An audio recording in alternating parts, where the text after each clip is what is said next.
Présenter au président de la République le rapport de la session extraordinaire de janvier 2021. Commentaire. Le 3 février dernier et installé le 9 du même mois, le nouveau membre du bureau définitif de l'Assemblée nationale ont été reçus en audience ce vendredi au Palais de la Nation par le président de la République Félix Antoine Tshisekedi Tshilombo. Pour ce premier contact entre le garant du bon fonctionnement des institutions et ses représentants de l'institution législative, tout a commencé par la présentation au chef de l'État des membres du bureau de la Chambre basse fraîchement élus. Cette rencontre a ainsi permis au président de l'Assemblée nationale qui conduisait cette délégation de transmettre au chef de l'État un rapport écrit et détaillé de la session extraordinaire clôturée le 3 février 2021. Nous sommes venus dire au chef de l'État que voici le nouveau bureau, nous sommes venus nous présenter et prendre l'engagement que nous sommes prêts à accompagner toutes les réformes en tant qu'institution législative, réformes qui vont aboutir à l'amélioration des conditions économiques et sociales de notre pays et de notre population. Et l'Assemblée nationale a un rôle à jouer. C'est donc cette nouvelle équipe qui va diriger la plénière devant investir le prochain gouvernement. Et pour Christophe Mbosso, la formation du gouvernement est une question urgente au regard de nombreuses attentes de la population. Nous avons dit au chef de l'État que la mise en place du gouvernement, la formation du nouveau gouvernement est une question urgente parce que nous sommes à 30 jours de l'ouverture de la session de mars. 2. Les attentes de la population sont nombreuses. Le peuple congolais ayant adhéré à la politique de l'union sacrée prônée par le chef de l'État, cette population attend beaucoup. Elle attend des solutions à ces problèmes. Donc nous estimons, nous au niveau de l'Assemblée nationale, que la mise en place du nouveau gouvernement ne doit pas traîner. Les matières à traiter lors de la session ordinaire de mars au Parlement s'annoncent donc très abondantes, une session qui devra s'ouvrir dans environ 30 jours. Et puis la délégation qui avait conduit le chef de l'État lors de sa prise de fonction à la tête de l'Union africaine a fait la restitution de son séjour au président de la Chambre basse du Parlement. Suivez. Pour la prise de fonction à la tête de l'Union africaine, le chef de l'État Félix Antoine Tshisekedi Tshilombo s'est fait accompagner de plusieurs personnalités congolaises, parmi lesquelles les députés nationaux. 6 députés sont venus dès leur retour à Kinshasa rencontrer le président de l'Assemblée nationale, Christophe Mbosso Kodia, pour partager avec lui les informations de leur séjour à Addis Abeba en Éthiopie, dans la suite du président de la République. Le porte-parole de cette délégation, le député national Patrick Mouyaya, a fait savoir à la presse que la délégation a été conduite par le député national Godard Montemona, raison pour laquelle elle est venue faire le compte-rendu au président de la Chambre basse du Parlement. C'était donc une occasion pour nous de lui faire le compte-rendu résumé des événements qui se sont déroulés là-bas, que vous avez suivis. C'était aussi l'occasion de le remercier d'avoir facilité cette initiative qui inaugure des habitudes nouvelles en termes de collaboration entre l'Assemblée nationale et la présidence de la République. L'Union africaine, comme vous le savez, c'est une organisation continentale. 54 ans après, la République démocratique du Congo reprend les devants de la scène. C'est un événement important et tous les sujets qui ont été abordés là-bas doivent aussi faire l'objet de nos travaux au niveau du Parlement. Nous sommes donc venus faire une discussion sommaire à ces sujets avec le président de l'Assemblée. C'est un collectif des députés provinciaux. 80 élus de 26 provinces de la République démocratique du Congo ont échangé avec le président de la Chambre basse du Parlement, Christophe Mbosso Kodia-Pwanga.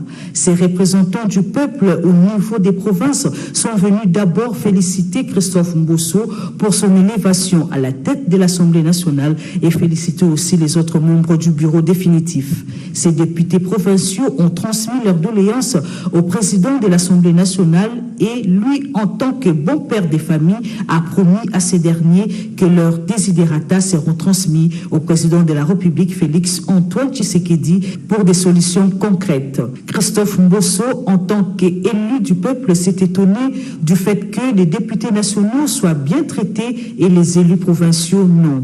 Il a promis que son bureau va s'impliquer pour que ces élus provinciaux soient dans les conditions les meilleures. De tout ce que nous avons dit, il a reçu ça, un bon père de famille, un ancien politicien Vraiment, il nous a très bien reçus. Il a dit que tout ce que nous avons mis dans notre mémo, il va transmettre ça au chef de l'État, parce que nous avons sollicité sur l'audience auprès du chef de l'État.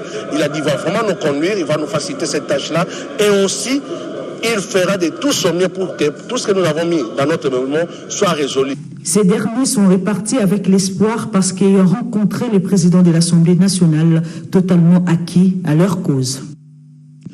Le comité multisectoriel salue l'initiative du couvre-feu, mais également celle de fermeture des écoles qui produisent des résultats jusque-là. On écoute le ministre des Médias au sortir d'une séance de travail à la primature. Le couvre-feu combiné à la fermeture des écoles et universités ont produit des résultats encourageants.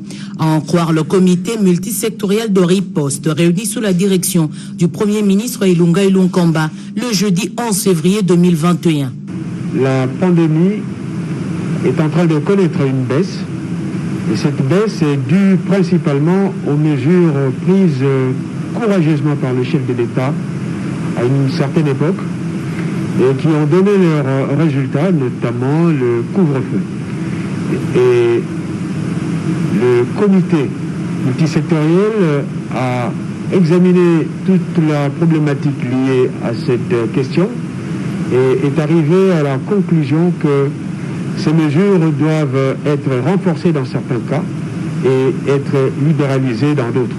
À l'allure où va la courbe, il y a lieu d'espérer des mesures de relaxation dans certains domaines, jusqu'à frapper d'interdiction. Il faut réserver la primeur de ces mesures qui ont reçu l'unanimité des participants au chef de l'État qui avait auparavant pris ces mesures. Et donc, pour ce qui est du couvre-feu, on peut confirmer aujourd'hui que le couvre-feu restera en vigueur. Les deux autres questions ont fait l'objet des discussions et des avis qui ont été émis. Et je peux vous dire que nous sommes plutôt sur une bonne voie par rapport aux préoccupations des parents, des élèves et des enseignants. Dans les heures qui viennent, on en saura un peu plus sur le nouveau mode de vie adapté à la situation imposée par le Covid-19. La République démocratique du Congo, avec l'avènement du chef de l'État à la tête de l'Union africaine, peut partager son expérience s'agissant de la gratuité de l'enseignement en Afrique centrale. C'est ce que nous dit ce papier que je vous propose de suivre. Afrique du Sud, Maroc, Tunisie et Botswana sont souvent cités par plusieurs agences de développement comme étant des pays qui ont réussi à moderniser et diversifier leurs économies. Selon les mêmes sources, la valeur ajoutée du secteur tertiaire dans ces économies dépasse les 50%, contrairement à la grande majorité des États sur les continents qui dépendent entièrement de l'exportation des matières premières à l'état brut. Une étude publiée par la Banque mondiale révèle que les pays qui ont réussi économiquement sont ceux qui ont développé un système d'enseignement efficace. Dans les 4 pays qu'on a cités, l'enseignement de base est non seulement gratuit, mais aussi obligatoire de 6 à 16 ans. Seulement voilà, les statistiques publiées par l'Agence française de développement sur l'enseignement en Afrique dévoilent que les gouvernements ne financent pas assez ce secteur en Afrique. Avec 17% du budget consacré à l'éducation contre 12% dans les pays développés, ce chiffre est insuffisant compte tenu du faible niveau de richesse sur les continents. Ainsi donc, les continents dépensent en moyenne $250 par enfant contre $8,000 dans les pays riches. D'autre part, chaque famille dépense pour un enfant l'équivalent de $150 chaque année. Ce qui fait des familles la deuxième contributrice de l'enseignement après le gouvernement. Sa contribution représente 46% contre 9% pour les pays comme la France. La gratuité doit être en fait un leitmotiv pour tous les Africains. Combien d'Africains, combien d'enfants africains triment et restent à la maison, ils n'ont rien, on n'a pas donné la vraie éducation pour que ces enfants deviennent demain de vrais agents du développement. Si l'Union africaine pouvait promulguer une loi faisant de l'enseignement de base gratuit et obligatoire, cela aura un impact positif sur le continent africain à moyen et à long terme. Il faudrait tenir compte des conditions qu'implique cet enseignement gratuit, parce que quand les salles deviennent surchargées, quand les enseignants deviennent suroccupés, ça affecte leur santé mentale. C'est bien vrai que l'agenda du président de l'Union africaine est déjà tracé, mais par son leadership, le président Félix Tshisekedi peut instiller quelque chose de neuf dans l'organisation pendant son mandat. L'engagement de la première dame de la République démocratique du Congo, Denis Nyakeru, dans la lutte contre les violences basées sur le genre et l'autonomisation de la femme ne plus à démontrer. Un engagement très attendu également au niveau continental depuis l'investiture du chef de l'État à la tête de l'Union africaine. Suivez. Président en exercice de l'Union africaine depuis son investiture, le chef de l'État congolais porte désormais la voix de l'Afrique à travers le monde. Une voix qui sera naturellement traduite au féminin par la première dame de la République. Conscient de ce support inconditionnel au mandat de Félix-Antoine Tshisekedi, le panel pour l'accompagnement du mandat du président de l'Union africaine a eu ce vendredi une première séance de travail avec le poste du chef de l'État. Ses membres sollicitent l'accompagnement de la première dame Denis Nyakeru Tshisekedi dans la promotion de la formation des femmes médiatrices de la paix, la réintégration scolaire des filles africaines dans les zones impactées par la crise du coronavirus, la lutte contre les violences sexuelles en Afrique, mais aussi dans le profit à tirer par les femmes africaines avec la mise en place de la zone de libre-échange continentale. La première dame va aussi dans le cadre de la zone de libre-échange continentale qui est entrée en vigueur en janvier de cette année, voir comment accompagner les femmes pour leur positionnement au sein de la zone de libre-échange, pour renforcer leurs capacités, les sensibiliser, les former aux opportunités qu'offrent ces marchés continentaux. L'appui aux femmes qui sont entrepreneurs, qui sont à la tête des petites et moyennes entreprises. Madame Julienne Lusengui, membre du panel, voit dans l'accompagnement de la première dame une opportunité aux larges dimensions pour les continents. Oui, c'est par rapport à la lutte contre les violences faites aux femmes. Vous savez qu'elle est très engagée sur ce sujet. Et donc, ça sera l'occasion encore pour elle de porter sa voix au niveau du continent et d'accompagner les chefs de l'État pour sensibiliser les autres chefs d'État à lutter effectivement contre cette pandémie qui ravage notre communauté, notre continent. Le plaidoyer pour la vaccination contre les différentes pathologies qui rongent le continent figure également dans l'agenda de l'épouse du chef de l'État. Et elle est bien préparée, elle est réceptive, elle nous a déjà dévancé dans pas mal de choses, mais nous voulons vraiment que ce qu'elle fait de bien déjà ici et que nous apprécions puisse maintenant s'étendre au niveau africain. Le vœu exprimé par le panel est que l'expérience de programmes initiés par la première dame de la République comme Excellencia ou encore Femme d'exception soit partagée au niveau continental. Après les événements malheureux enregistrés récemment dans la commune de Barumbu, Jean-Marie Lukulassi est allé conscientiser le jeune Kolona de cette partie de la capitale. Ces fauteurs de troubles ont promis le changement de mentalité au député national. Sandra Nyangi pour le De ma part, j'ai juste voulu de vous parler clairement, veuillez nous excuser de tout ce qui s'avait passé dans ma commune. D'abord, je suis né et grandi à Barumbu. De la part de tout l'habitant de Barumbu, c'est pour ça que je dis veuillez nous excuser et au bandélement de société. Raisonnés, ils redeviennent humains et peuvent demander pardon pour le mal qu'ils causent à la cité.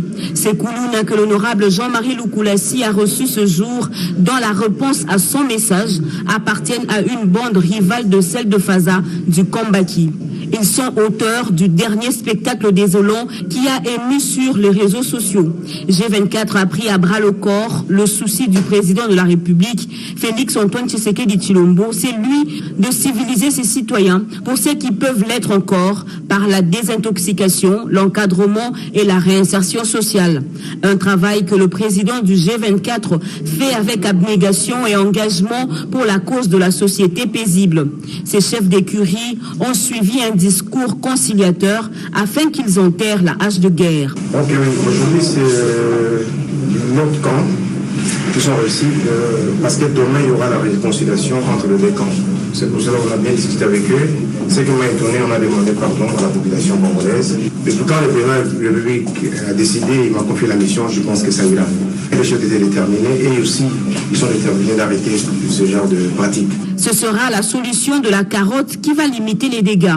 L'expérience récente, celle du G24, prouve que l'on peut compter sur lui pour éradiquer ce fléau qui gangrène les grandes villes du pays et particulièrement Kinshasa, la capitale.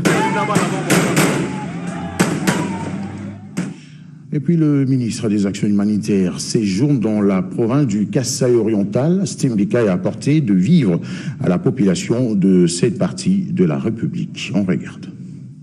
En attendant la disponibilité des moyens conséquents sollicités par le ministère des Actions humanitaires et Solidarité nationale, le ministre Steve Mbikai s'est démené avec les moyens du bord pour apporter assistance à la population du territoire de Katanda dans le Kasaï oriental, victime des conflits communautaires au nom du président de la République, Félix-Antoine Tshisekedi. Originaire de cette province et fils du terroir, Steve Mbikai s'est refusé de quitter le gouvernement sans apporter du mieux qu'il a pu une aide à ses sinistrés, des vivres, non-vivres, pour soutenir ces Congolais en détresse, ayant tout perdu, y compris les maisons qui ont été incendiées. Tôles, planches, clous font partie du Loremi. Comme vous avez vu, je suis arrivé ici en mission pour assister nos frères de Katanda, mais comme il y a un peu de problèmes, l'argent attendu n'a pas été disponible à temps. J'ai préféré, au nom du chef de l'État, essayer avec les moyens du bord, essayer d'assister nos frères en attendant que les moyens de l'État soient débloqués pour que nous puissions revenir ici prochainement avec le ministre de l'Intérieur aussi pour régler cette question des conflits entre les Bénin-Chinois et Bénin-Kapoué une fois pour toutes, mais aussi les assister d'une façon conséquente. Vous avez vu que l'aide qu'on a apportée n'est pas à la hauteur, n'est-ce pas, des enjeux par rapport au nombre de sinistrés. C'est parce que nous attendions que le moyen arrive. Comme ça tarde, on est contraint d'arrêter la mission, poursuivre la mission ailleurs, avec l'espoir que donc, dans les prochains jours, on pourra revenir ici pour une assistance beaucoup plus importante, quoi. La moto pour ce secteur, parce qu'il doit être mobile pour pouvoir superviser les gens éviter les conflits. En compagnie du gouverneur du Kasaï oriental, Jamawe Jamouteba, le ministre des Actions humanitaires a échangé avec la population tout en promettant de revenir dès que les fonds sont disponibles. Cette fois-là, la délégation comprendra les délégués du ministère de l'Intérieur afin de régler définitivement tous ces conflits qui opposent régulièrement les communautés du territoire de Katanda. Dans le Haut-Katanga, la ligne haute tension reliant Panza-Caravia a été endommagée par des inciviques, une situation que déplore la SNEL. Reportage. Pas assez de mots pour qualifier l'acte posé. Il s'agit au bas mot d'un sabotage qui en réalité frise l'incivisme des auteurs. Nous sommes sur la ligne haute tension numéro 62, reliant Panda à Caravia dans le Haut-Katanga. Ces incriminés ont littéralement déboulonné la celle du pylône 65 juste à côté.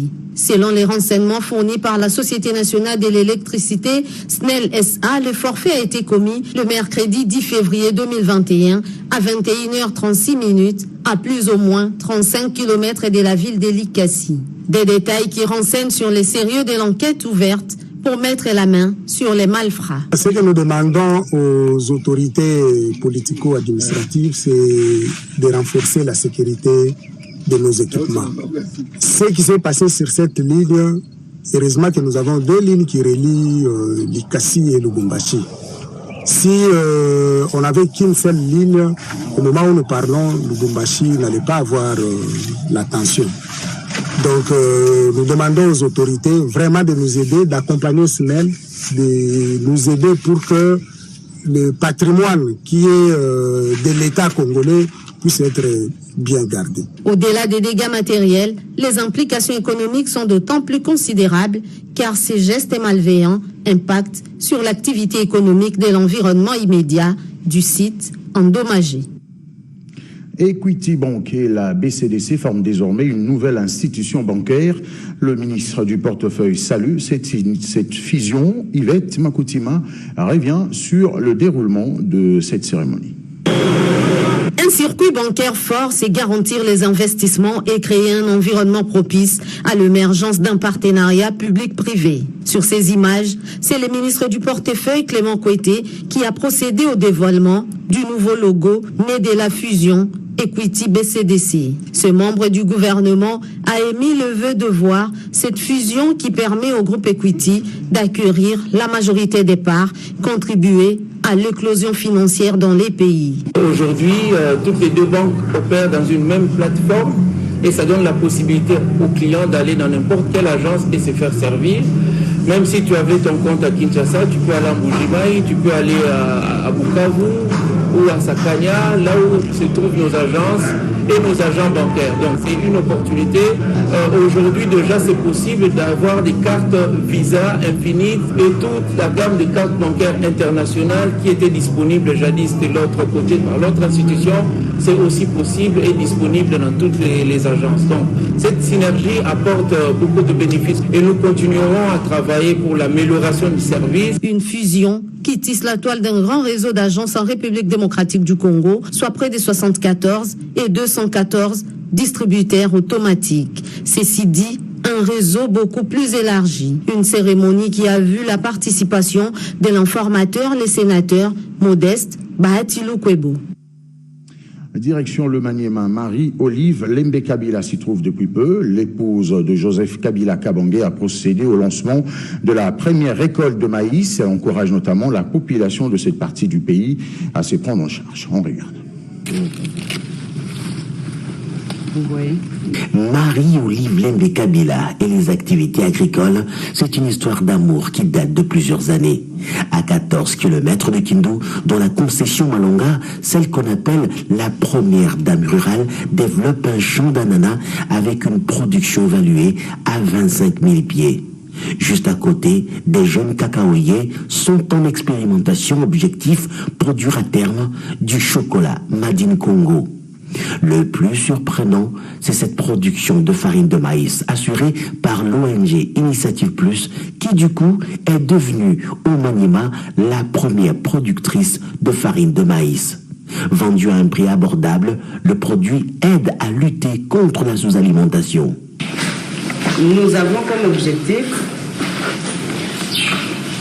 de faire prendre la conscience à tout le monde qu'il ne faut pas être dépendant. C'est très important. Il ne faut pas être dépendant. Il ne faut pas aimer tendre la main. Il faut produire. Changement de décor, voilà un autre univers qui touche la profondeur de son cœur, les œuvres sociales. Ici au lycée Notre-Dame d'Espérance, situé dans la commune de Kasuku, voilà ce qui reste du dortoir ravagé par les flammes l'année dernière. Alors, toutes les filles étaient concentrées ici. Ici, c'était fermé. Là-bas, c'était fermé. Les deux grilles ici et ici. Alors, quand il y avait déjà le fumée, le système d'éclairage était déjà coupé, il n'y avait rien, il n'y avait que l'obscurité. On a dû quand même forcer la porte là, on a réussi à ouvrir la petite porte et c'est de là que les enfants sont sortis avec leur surveillante. C'est comme ça qu'elles ont eu la vie sauve. Marie-Olive Lembe Kabila a dû intervenir. Les lycéennes ont été logées dans des salles de classe construites grâce à Marie-Olive Lembe Kabila, transformées en dortoir. Elle a aussi financé la construction de cette chapelle, le couvent des sœurs. Il reste l'érection d'un nouveau dortoir digne de ce nom. La très distinguée Marie-Olive Lembe Kabila prodigue quelques conseils aux élèves et rassure de son implication totale dans le rayonnement de cet établissement. Voilà, je crois qu'on va rester dans le secteur agricole. Je vous propose à présent de suivre ce reportage qui nous parle des activités agricoles de la société Papakine. On regarde. En 2 ans, le projet d'appui au pôle d'approvisionnement de Kinshasa en produits vivriers et maraîchers, Papakin, a beaucoup contribué dans l'amélioration des conditions de vie et la qualité de la production agricole des paysans agriculteurs en termes de réalisation sous la supervision du ministère de l'Agriculture et celui du développement rural, sans oublier l'appui principal du Fonds international de développement agricole FIDA. L'enquête réalisée sur les niveaux d'adoption de nouvelles techniques pratiques et la satisfaction de la population bénéficiaire a donné des résultats probants. Partant des objectifs de Papakin, sa zone d'intervention, ses composantes, jusqu'aux résultats basés sur la méthodologie. Pour nous, la satisfaction est que tous les participants aient adopté ce rapport d'enquête. Les travaux que nous avons menés dans le cadre d'aménagement hydro-agricole vont favoriser le désenclavement. Le fait qu'on renforce les organisations paysannes va faire accéder les bénéficiaires aux services économiques. Cela, n'est-ce pas, a été dit au cours de la présentation de l'enquête. Et nous sommes donc fiers que tout le monde ait approuvé ce rapport d'enquête. La même appréciation a été confirmée par Wali Diouf, représentant du FIDA en RDC. Malgré les contraintes, nous avons compris que sur l'ensemble des appuis dédiés aux bénéficiaires, on a une satisfaction de plus de 90%. Les infrastructures que Papakin a mis en place ont participé à améliorer les conditions de vie des populations les plus pauvres. Il faut noter que ce rapport d'enquête, avec des résultats satisfaisants produits par le projet Papakin, servira de référence à plusieurs ministères, notamment l'agriculture et le développement rural. La secrétaire générale adjointe de l'UDPS félicite le chef de l'État, Félix-Antoine Tshisekedi Tshilombo, pour sa désignation au poste de président à la tête de l'Union africaine. On l'écoute dans cet extrait. Message de soutien et de félicitations au chef de l'État et aux nouveaux membres du bureau définitif de l'Assemblée nationale. Ému par le caractère providentiel de son investiture à la tête de l'Union africaine, après 54 ans, jour après jour, de l'histoire politique de notre pays, la RDC, faisant de lui le deuxième chef de l'État à briguer ce mandat, tout en lui réitérant son attachement et son soutien rassuré. Le grand Bandundu, sous le leadership de Madame la CGA Gisèle Boissem, lui présente ses vives et sincères félicitations pour ce nouvel horizon de la page rose de notre pays qu'il vient d'inaugurer et lui promet de n'aménager aucun effort pour l'accompagner dans la réalisation de sa grande vision.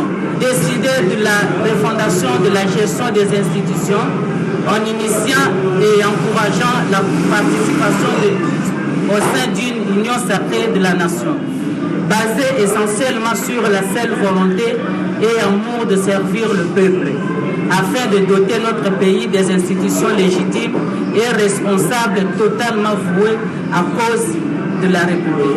Le grand Bandundu estime que l'union sacrée de la nation ne pourra constituer pour les uns un lieu de refuge qui leur permettrait de faire oublier rapidement à nos populations les tableaux sombres de leur gestion calamiteuse.